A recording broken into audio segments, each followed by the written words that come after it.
ರಾಜಧಾನಿ ಬೆಂಗಳೂರಿನಲ್ಲಿ ಮತ್ತೊಂದು ಲವ್ ಜಿಹಾದ್ ಪ್ರಕರಣ ದಾಖಲಾಗಿದ್ಯಾ ಅನ್ನುವಂತ ಅನುಮಾನ. ಪ್ರೀತಿ ಹೆಸರಲ್ಲಿ ಹಿಂದೂ ಯುವತಿಗೆ ವಂಚಿಸಿದ್ದಾನೆ ಕಿರಾತಕ. ರಾಜಧಾನಿ ಬೆಂಗಳೂರಿನಲ್ಲಿ ಮತ್ತೊಂದು ಲವ್ ಜಿಹಾದ್ ಪ್ರಕರಣ. ಪ್ರೀತಿ ಹೆಸರಲ್ಲಿ ಹಿಂದೂ ಯುವತಿಗೆ ವಂಚಿಸಿದ್ದಾನೆ ಕೀಚಕ. ಮೊಹಮ್ಮದ್ ಇಶಾಕ್ ವಿರುದ್ಧ ಯುವತಿ ದೂರನ್ನ ದಾಖಲು ಮಾಡಿದ್ದಾಳೆ. ಬೆಂಗಳೂರಲ್ಲಿ ಹಿಂದೂ ಯುವತಿಗೆ ಲವ್ ಸೆಕ್ಸ್ ದೋಖಾ, ಇನ್ಸ್ಟಾ ಮೂಲಕ ಪರಿಚಯ, ಸ್ನೇಹ, ಲವ್ ವಂಚನೆ. 2024ರಲ್ಲಿ ಪರಿಚಯ ಆಗಿದ್ದ ಇಶಾಕ್ ಅಕ್ಟೋಬರ್ 30ನೇ ತಾರೀಕು ತಣಿಸಂದ್ರ ಮಾಲ್ನಲ್ಲಿ ಭೇಟಿಯಾಗಿತ್ತು.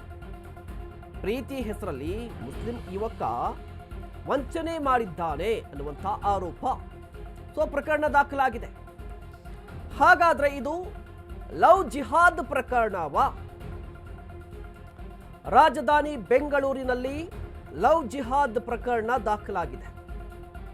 ಪ್ರೀತಿಯ ಹೆಸರಲ್ಲಿ ಹಿಂದೂ ಯುವತಿಯನ್ನ ವಂಚಿಸಿದ್ದಾನಂತೆ ಮೊಹಮ್ಮದ್ ಇಶಾಕ್.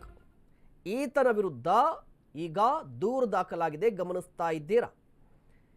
ಈ ವ್ಯಕ್ತಿ ಇನ್ಸ್ಟಾದಲ್ಲಿ ಪರಿಚಯ ಆಗಿದ್ದ ಹಿಂದೂ ಯುವತಿಗೆ. ಪರಿಚಯ, ಸ್ನೇಹ ಆಯಿತು, ಲವ್ ಕೂಡ ಆಯಿತು. ಅದಾದ ನಂತರ ವಂಚನೆಯಾಗಿದೆ. 2024ರಲ್ಲಿ ಮೊಹಮ್ಮದ್ ಇಶಾಕ್ ಇನ್ಸ್ಟಾದಲ್ಲಿ ಪರಿಚಯ ಆಗಿದ್ದ. ಅದೇ ರೀತಿಯಾಗಿ ಅಕ್ಟೋಬರ್ 30ನೇ ತಾರೀಕು, 1 ವರ್ಷದ ಹಿಂದೆ ತಣಿಸಂದ್ರ ಮಾಲ್ನಲ್ಲಿ ಇಬ್ಬರು ಕೂಡ ಭೇಟಿಯಾಗಿದ್ದರು. ಯುವಕ ಪ್ರೀತಿ, ಪ್ರೇಮ ಅಂತ ಹೇಳಿ ನಂಬಿಸಿದ್ದ. ನೀವು ಕೂಡ ಗಮನಿಸ್ತಾ ಇದ್ರೆ 30 ವರ್ಷ ಆ ವ್ಯಕ್ತಿಗೆ. ಈಗ ಈತನ ವಿರುದ್ಧ ದೂರು ದಾಖಲಾಗಿದೆ. ಕಾರಣ, ಈತ ವಂಚಿಸಿದ್ದಾನೆ ಅಂತ ಹೇಳಿ, ಪ್ರೀತಿಯ ಹೆಸರಲ್ಲಿ ವಂಚಿಸಿದ್ದಾನೆ ಅಂತ. ಏನಿದು ಕತೆ? ಶುರುವಾಗಿದ್ದೆಲ್ಲಿಂದ?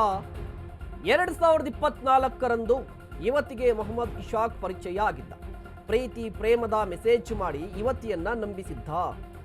ದಾಸರಹಳ್ಳಿಯ ಖಾಸಗಿ ಹೋಟೆಲ್ನಲ್ಲಿ ರೂಮ್ ಬುಕ್ ಮಾಡಿದ್ನಂತೆ. ಮದುವೆ ಆಗ್ತೀನಿ ಅಂತ ನಂಬಿಸಿ ಪದೇ ಪದೇ ದೈಹಿಕ ಸಂಪರ್ಕವನ್ನೂ ಮಾಡಿದ್ದ. ಆದ್ರೆ 2025ಕ್ಕೆ ಮುಸ್ಲಿಂ ಯುವತಿಯ ಜೊತೆ ಎಂಗೇಜ್ಮೆಂಟ್ ಆಗಿದೆ ಇಶಾಕ್ಗೆ. ಈ ವಿಚಾರವನ್ನ ಪ್ರಶ್ನೆ ಮಾಡಿದ್ದ ಕಾರಣಕ್ಕಾಗಿ ಹಿಂದೂ ಯುವತಿಯ ಮೇಲೆ ಹಲ್ಲೆ, ದಬ್ಬಾಳಿಕೆ, ಬೆದರಿಕೆ ಹಾಕಿದ್ದಾನೆ. ಇದೇ ಕಾರಣಕ್ಕಾಗಿ HSR ಲೇಔಟ್ ಪೊಲೀಸ್ ಠಾಣೆಯಲ್ಲಿ ಪ್ರಕರಣ ಕೂಡ ದಾಖಲಾಗಿದೆ. ಪ್ರಶ್ನೆ ಮಾಡಿದ್ರೆ ಕೊಲೆ ಮಾಡಿಸ್ತೀನಿ ಅಥವಾ ಕೊಲೆ ಮಾಡ್ತೀನಿ ಅಂತ ಹೇಳಿ ಜೀವ ಬೆದರಿಕೆ ಹಾಕಿದ್ದಾನಂತೆ. ಈಗ ಪ್ರಕರಣ ದಾಖಲಾಗಿದೆ. ಪೊಲೀಸರು ಕೂಡ ತನಿಖೆಯನ್ನು ಮುಂದುವರಿಸ್ತಾ ಇದ್ದಾರೆ. ಅಲ್ಲಿಗೆ ಈ ಪ್ರಕರಣವು ಕೂಡ ಸಾಕಷ್ಟು ಕುತೂಹಲಕ್ಕೆ ಕಾರಣವಾಗುತ್ತೆ. ಪೊಲೀಸರು ತನಿಖೆಯನ್ನು ನಡೆಸ್ತಾ ಇದ್ದಾರೆ. ಇದರ ಬಗ್ಗೆ ಇನ್ನಷ್ಟು ಮಾಹಿತಿಯನ್ನು ಪಡೆಯೋಣ. ನಮ್ಮ ಪ್ರತಿನಿಧಿ ಅಭಿಷೇಕ್ ದೂರವಾಣಿ ಸಂಪರ್ಕದಲ್ಲಿದ್ದಾರೆ. ಎಸ್ ಅಭಿಷೇಕ್, ಗಮನಿಸ್ತಾ ಇದ್ವಿ ಇತ್ತೀಚಿನ ದಿನಗಳಲ್ಲಿ ಲವ್ ಜಿಹಾದ್ ಪ್ರಕರಣಗಳು ಹೆಚ್ಚಾಗ್ತಾ ಇದೆ. ಇದರ ನಡುವೆ ಈ ಪ್ರಕರಣ ಕೂಡ ದಾಖಲಾಗಿದೆ. ಎಕ್ಸಾಕ್ಟ್ ಆಗಿ ಏನಾಗಿದೆ ಅಂತ ಹೇಳಿ, ಯುವತಿಯ ಆರೋಪ ಏನು, ಯುವಕ ಏನ್ ಮಾತನಾಡ್ತಾ ಇದ್ದಾನೆ, ಯುವಕನ ವಾದ ಏನು ಅಂತ? ಈಗಾಗಲೇ ಏನು ಧರ್ಮ ಬೇರೆ ಆದ್ರೂ ಕೂಡ ನಾವು ಇಬ್ಬರು ಮನೆಯವ್ರನ್ನ ಒಪ್ಪಿಸಿ ಈ ರೀತಿಯಾದಂತಹ ಒಂದು ಮದುವೆ ಮಾಡ್ಕೊಳ್ಳೋಣ ಅಂತ ಹೇಳಿ ಇಬ್ಬರು ಕೂಡ ಮಾತನಾಡ್ಕೊಂಡಿದ್ದ. ಅಂದ್ರೆ ಆ ಯುವಕ ಏನಿದ್ದಾನೆ, ಇಸಾಕ್ ಅನ್ನುವಂತಹ ಯುವಕ ಏನಿದ್ದಾನೆ, ಆತ ಈ ಯುವತಿಗೆ ಭರವಸೆನ ಕೊಟ್ಟಿದ್ದು. ಆದ್ರೆ ಯಾವಾಗ ಎಂಗೇಜ್ಮೆಂಟ್ ಮಾಡಿಕೊಂಡು ಈತನ ಅಸಲಿಯತ್ತು ಹೊರಬಿದ್ದಿದೆ ಅಂತಾನೆ ಹೇಳ್ಬೋದಾಗಿದೆ.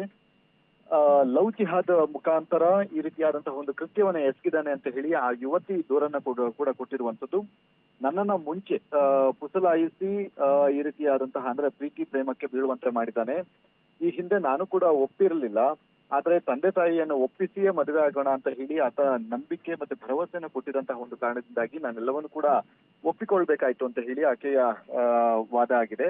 ಅದು ಅಲ್ಲದೆ ಎಂಗೇಜ್ಮೆಂಟ್ ಆಗಿರುವಂತಹ ಒಂದು ವಿಚಾರ ಬೇರೆಯವರ ಮುಖಾಂತರ ಇವರಿಗೆ ಅಂದ್ರೆ ಫೋಟೋ ಸಮೇತ ಸಿಕ್ಕಿದಂತಹ ಹಿನ್ನೆಲೆಯಲ್ಲಿ ತನಗೆ ಮೋಸವನ್ನ ಅಂದ್ರೆ ವಂಚನೆ ಮಾಡ್ತಾ ಇದ್ದಾನೆ ಅಂತ ಹೇಳಿ ಈಕೆಗೆ ಇದಾಗುತ್ತೆ. ನಂತರ ಸೀದಾ ಕೇಳಿದಂತಹ ಸಂದರ್ಭದಲ್ಲಿ ನೀನ್ ಯಾರು ಅಂತಾನೆ ನನಗೆ ಗೊತ್ತಿಲ್ಲ ಮತ್ತು ನಿನ್ನನ್ನ ಮದುವೆ ಆಗೋದಕ್ಕೆ ಸಾಧ್ಯ ಆಗೋದಿಲ್ಲ, ನಮ್ಮ ಧರ್ಮಗಳು ಬೇರೆ ಆಗಿರುವಂತಹ ಒಂದು ಕಾರಣದಿಂದಾಗಿ ನಾವು ಮದುವೆ ಆಗೋದು ಕೂಡ ಅಪೋಸ್ ಆಗುತ್ತೆ ತುಂಬಾ ಜನರಿಗೆ ಅಂತ ಹೇಳಿ ಆತ ಒಂದು ನಿರಾಕರಣೆಯನ್ನ ಮಾಡ್ತಾನೆ. ಈಗ ಸದ್ಯ ತನ್ನ ಮೇಲೆ ಅತ್ಯಾಚಾರದಂತಹ ಕೃತ್ಯಗಳು ನಡೆದಿದೆ ಮತ್ತು ನನಗೆ ವಂಚನೆಯನ್ನ ಮಾಡಿದ್ದಾನೆ. ನನ್ನ ಹತ್ರ ಇದ್ದಂತಹ ಕೆಲವು ಅಮೌಂಟ್ ಏನಿದೆ ಅದನ್ನು ಕೂಡ ಆತನನ್ನು ನಂಬಿ ಕೊಟ್ಟಿದ್ದೀನಿ ಅಂತ ಹೇಳಿ ಆಕೆ ದೂರಲ್ಲಿ ಉಲ್ಲೇಖವನ್ನ ಮಾಡಿರುವಂತದ್ದು. ಅಮೃತಹಳ್ಳಿ ಪೊಲೀಸ್ ಠಾಣೆ ವ್ಯಾಪ್ತಿಯಲ್ಲಿ ಈ ಒಂದು ಕೃತ್ಯ ನಡೆದಿರುವಂತಹ ಒಂದು ಕಾರಣದಿಂದಾಗಿ 0 FIR ಮುಖಾಂತರ HSR ಲೇಔಟ್ ನಲ್ಲಿ ಮಾಡಲಾಗಿತ್ತು. ಈಗ HSR ಲೇಔಟ್ ನಿಂದ ಅಮೃತಹಳ್ಳಿ ಪೊಲೀಸ್ ಠಾಣೆಗೆ ಟ್ರಾನ್ಸ್ಫರ್ ಕೂಡ ಮಾಡಲಾಗಿದೆ. ಈಗ ತನಿಖೆ ಮುಂದುವರೆದಿದೆ. ಮಹೇಶ್, ಧನ್ಯವಾದ ಅಭಿಷೇಕ್ ತಮ್ಮೆಲ್ಲ ಡೀಟೇಲ್ಸ್ಗಾಗಿ.